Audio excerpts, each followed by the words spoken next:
So I didn't make a reaction video for episode 15 for last week, mostly because I thought I would do something a little different. Might as well just make it for this time.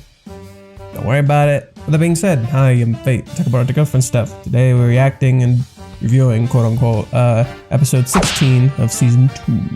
Without further ado, well, Mosey. So you have chosen death. Nothing. Nothing. You know what's super interesting about this is that Mami went to see Kazuya for a specific reason, but then she found out Chizuru probably stayed there, yeah? So how does that change what she's gonna talk about with him there, you know? So that's an interesting thing. So what if like Mami went there having thought, hey, maybe they stopped, but now it's like a different reason, you know? So if you think about it, we technically never knew what Mami was going to say. This kind of plays into that whole mystery idea with the characters where almost all the characters are a mystery intentionally because in a way you'd never know people. You can never know a person. You can only know so much about a person. So in that instance, Mami's kind of like intentionally supposed to be kind of a mystery to you, just as Chizuru in some ways is a mystery to you, but all the clues are left there in plain sight. It's a common subtlety aspect of storytelling that most people don't pay attention to. So when you have a plot that's focused around subtlety, a lot of times what ends up happening is like the people who do watch it are like, hey, it's not good. They don't like it because action animes and stuff like that tend to be more outspoken and like, you know, explicit in nature. So this one, it's very easy to understand why this would be divisive, you know? P.S. I still love the opening. Every time I watch this stupid opening, I still like it. Screw you guys. Me too, thanks. Yeah. Yeah. Nope, totally not. Oh, Mami's theme. Mami's theme. Let's go. The fucking rave music, dude. This shit's fucking rave music. Kazuya just going through the worst phases that could possibly happen. The execution begins.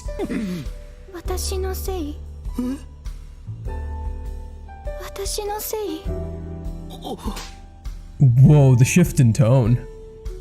I love Aoyuki because she's so good at shifting her tone of voice. That's what I love about Aoyuki. She like gets the characters. She doesn't believe that. That's what makes Mami such a good like antagonist of the story, is because she mixes in truths with lies. So you don't know what's true and what's not, and it's a constant mind game. And so you can't really ever tell if Mami's like actually fucking with you or like if she's being serious. Okay, playing the jealousy theme. That had more impact in the manga. I think the music choice here, while thematically fitting, doesn't work super well.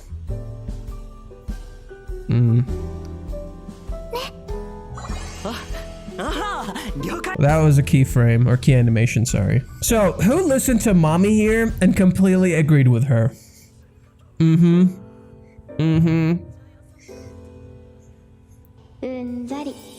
Nunzeri.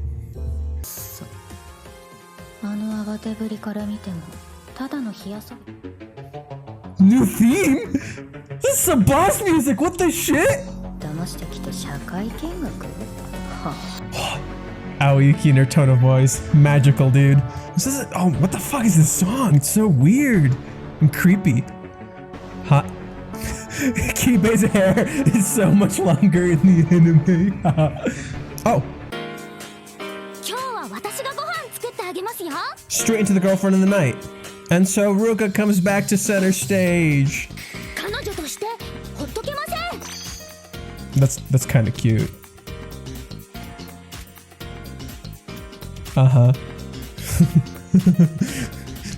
This is very cute dating. This is a remix of Ruka's character song.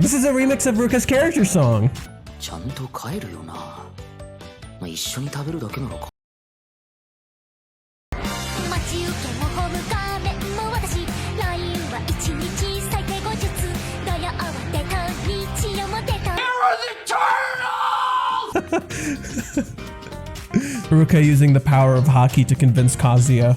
Ooh, this is a really pretty shot, actually. Why are you locking the door?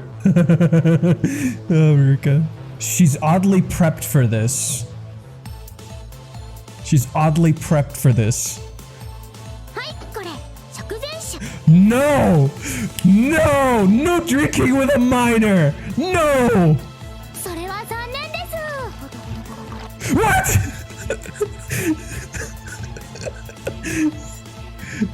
No!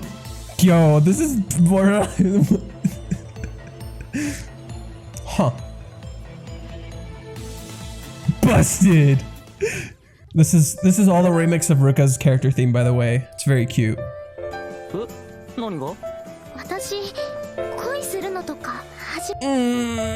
Guilty.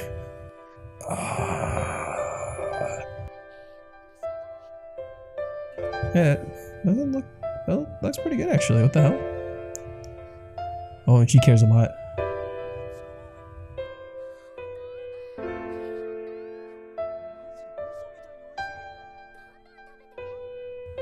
Oh, even though you poured in all that beer. Ruka. Bad. Damn, straight into that, huh?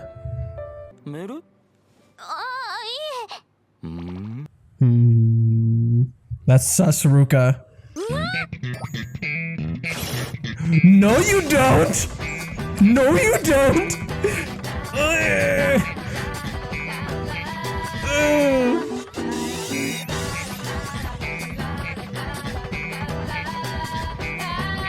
Bruh. Bruh, it's a fucking typhoon! Bruh! Get screwed. You little shit! Oh, that's really cute. More weird rave music! Oh my god. Yo, the fucking rave music is perfect. I love it.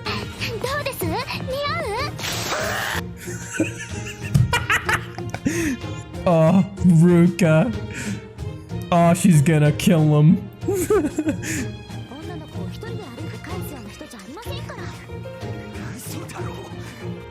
This man got screwed. The weather said fuck you. Fuck you in particular. Don't give her ideas, she'll do it!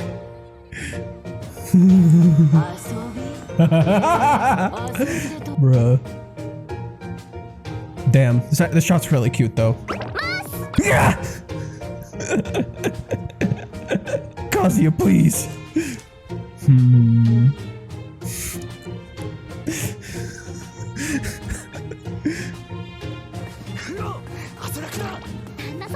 I really like the music choice. It makes it so much like more exciting and charming.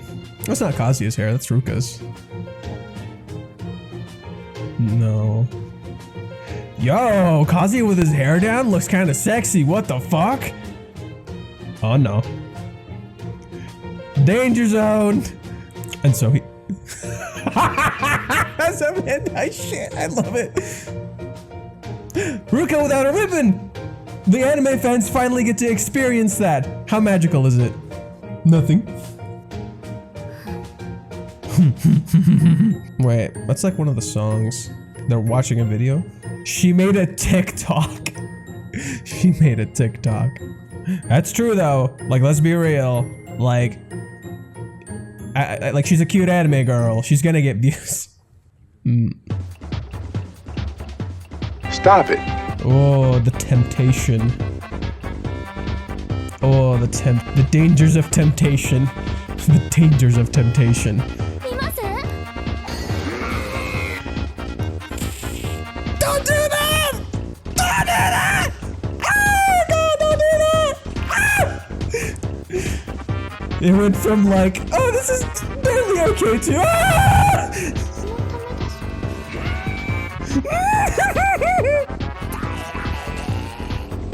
Me too, thanks.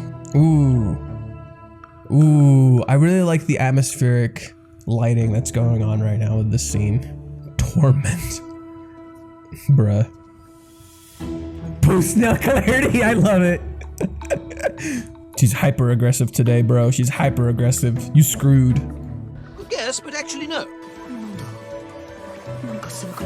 Another new song? Oh, she's super adorable. Don't do this. The man's already struggling. Don't do this. Oh no.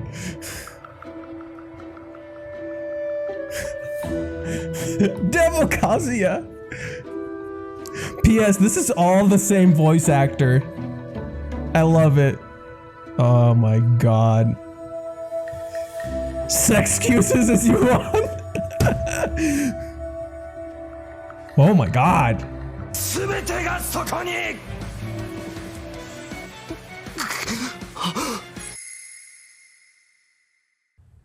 That was good.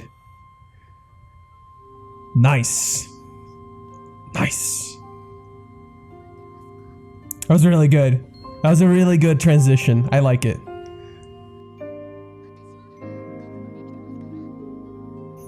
Phrasing. It's not about that. Ugh.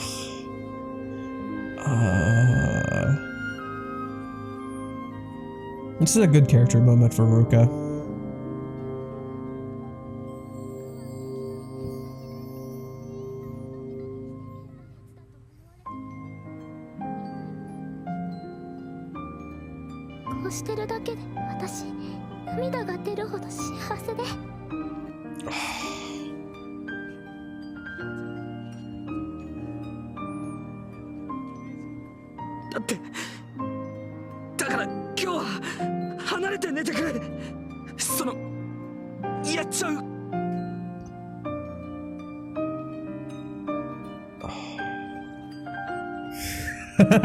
That's so cute.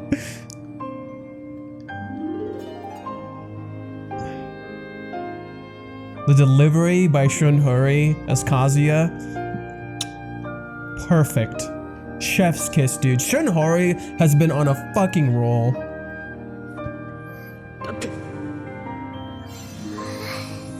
Ah,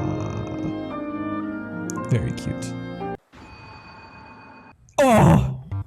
Oh! Jesus. He looks terrible.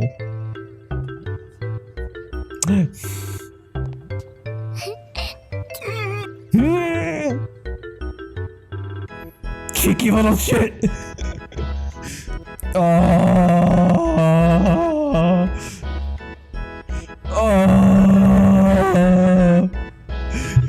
Oh. Oh. And he got a hip shot. Oh, his poor hip. Why you gotta murder me like this? Oh. Wait, now I gotta know if they do the end scene again, because they love doing that shit where there's an end scene. Okay, end scene. I was right. This is fucking Marvel all over again.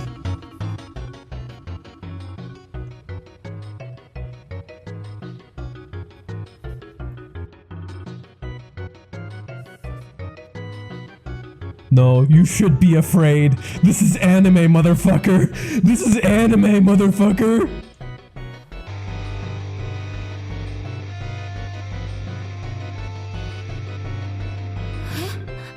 You should be afraid. Rip. Oh my god, Ruka. This girl like gaslights everything that moves. Damn. So this is a very cute episode. I like what they did here. This is actually like one of my favorite arcs in the series, where they do this like mini arc where Ruka comes over and Kazuya has to deal with all these temptations and emotions and desires. And that's kind of one of the big like themes of this like season, is like Kazuya essentially defining like what his emotions are and understanding what he wants to act on and do, because he's starting to like really change and grow. And that's kind of the point of this season, where it's like Kazuya is essentially confronted with these aspects of his character, where like all this stuff that was shown in season 1, where he like can control his emotions, he can control his desires, he didn't know what he wanted to do. now that he's starting to understand them and verbalize them and act on them, he's starting to be faced with these like new challenges, and these new challenges are allowing him to like learn how to deal with these emotions properly. It's like, basically it's not spelled out for you, but like you can kind of figure it out. If you go back from the first season, you come back to this one, you're seeing like much of what happens this season. A lot of it's like made pretty fucking clear, because you're just like, we see Kazuya go from like this guy who's like trying to show off, who can't control his emotions, who's very lost and confused, and it becomes very easy to like see the worst in Kazuya's character. But even then there was good in Kazuya, and that's what Chizuru saw. And so this like part of Kazuya's being really tested now as he's starting to learn what it means like to be like an adult, where it's like you gotta learn how to control yourself. You can't just go fucking wild, you can't just do whatever. But at the same time, you also see like very like interesting aspects of Ruka's character in this, where you're starting to see like Ruka's inferiority complex, and you're starting to see like how she's essentially chasing something she feels like she lacks, but it's all stems from the fact that she has this like thing with her heart when she was a kid. Basically in the anime it doesn't show super well, but I'd recommend you guys go and read the chapter, where it's pretty much Ruka grew up having this like heart condition where she couldn't like make her heart beat really fast. It's similar to like an actual medical condition, but it's a little bit different. As she grew up, the heart condition started to kind of change. But basically, even though her heart condition is a little bit different now, she still feels like she can't act on her emotions and stuff, or she doesn't feel things, so she constantly thinks she's a robot. And then when she meets Kazuya, that gets re-sparked. But basically what ends up happening is Chizuru essentially ends up representing that inferiority that Ruka kind of feels, where because Ruka has this heart condition and she feels like she's not like good enough per se, like she's not like a normal person, even though she started to find that, Chizuru essentially starts representing that. So even though Chizuru is quote unquote Ruka's rival, what's actually happening is there's a little deeper layer to this, where when Ruka starts talking about it and it ties back into her heart condition, you start to get a clearer picture of like how Chizuru kind of represents that inferiority that Ruka feels in herself, where Ruka thinks she has no sex appeal, she thinks she is not attractive, she thinks she doesn't have any of those things, when really like she is attractive, she is cute. It's just like, as Kazuya describes it, it's not, I don't want to just act on this isn't love. That's not what love is.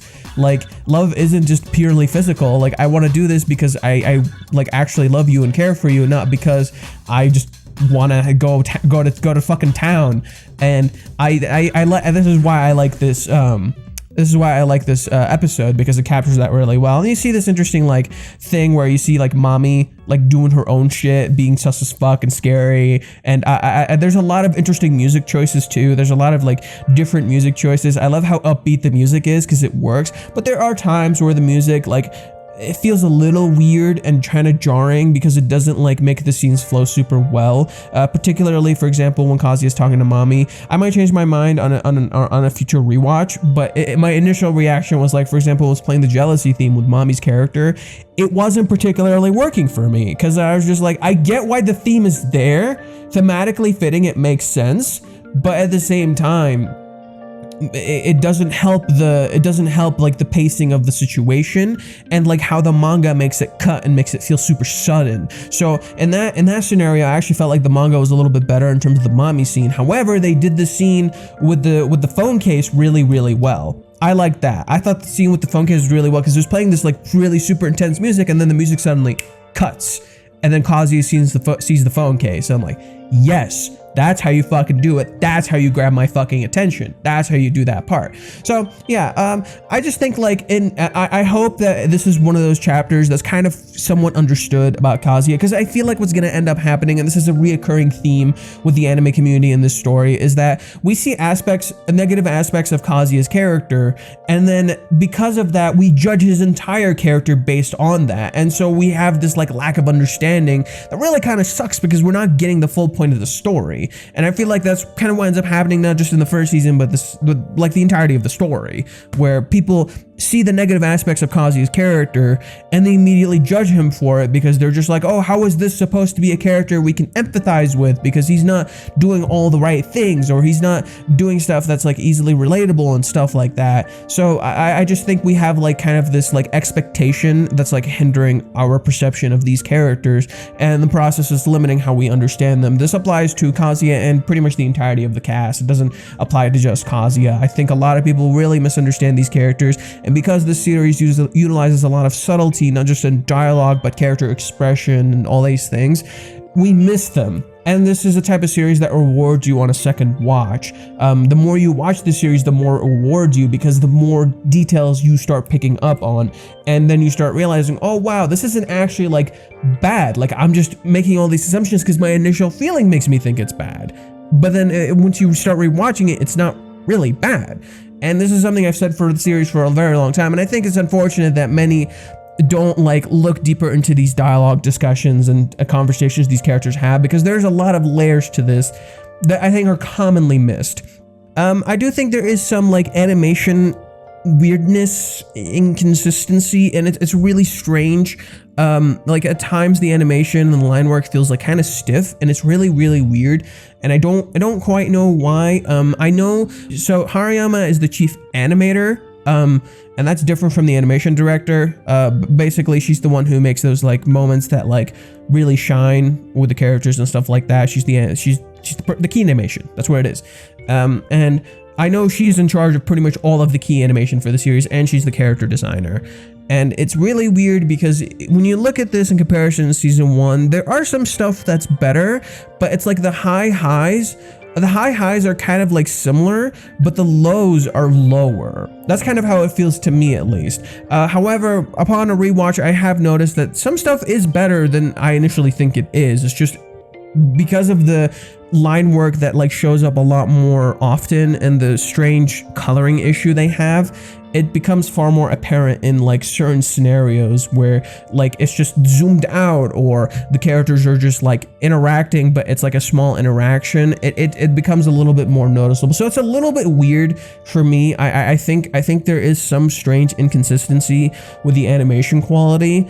I know they had roughly a year and a half to make this, which might seem like a fair amount of time, but if you think about it, it might really not be, because there is a lot to do, and they might not have nearly as much staffing as you would think they do. So there are like things that are probably happening behind the scenes that are impacting the animation, the anime as a whole. But I still think it's still really good. Like, I don't think it's like serviceable. I think it's like above serviceable. I think it's definitely like, in terms of like animation quality, it's B tier or B plus or something along those lines. Like it's pretty good. It's not amazing. It's not like, fuck, that's goddamn gorgeous, but it's still really pretty, and it's done super well. And there are times where the animation really shines. I just think people miss it. But yeah, that's roughly all I've had to say for this episode of Rent a Girlfriend. I hope you guys enjoyed my reaction and my quick review. Yeah, I know I don't have one for episode 15. I thought it was a really good episode, and you know, it's an episode that explores the growth between Kazuya and Chizuru's character. And then so what this episode does is basically kind of test that relationship a little bit, where you might start to see some things you didn't expect from characters based on what's going to happen, because Kazuya and Chizuru are getting closer, and Kazuya is learning how to be there for Chizuru, yeah, but at the same time, like now even though Kazuya is trying to move forward, what about Chizuru? Like, how's she gonna act? Because she was still like putting up, like Kazuya was clearly like trying to get closer like on a normal basis, while Chizuru kept constantly bringing up the whole rental girlfriend thing. Like, she's the one who kept doing that, which is really interesting, because that kind of like attaches to what Kazuya said in the end of season 1, where he's just like, oh yeah, like no, I just like as a rental girlfriend. So you can see how Chizuru constantly continues to reiterate those phrases as Kazuya tries to get closer to her, even though she herself is getting closer to him. So based on that, it's going to be interesting to see how Chizuru reacts next episode, based on the fact that like Kazuya is saying like he wants to get closer, but then he has this whole shabacle with Ruka. So whatever ends up happening next episode will be interesting. That was probably Chizuru, you know, playing a Power Ranger, which is pretty interesting. I love how they showed that. But there's also a lot of stuff that's going to be coming up soon. But yeah, I started off into another rant. Sorry about that. Hope you guys enjoyed. I've been Fate. I'll see you guys next time. Remember, let's mosey. Would I rather be feared or loved? Easy, both. I want people to be afraid of how much they love me.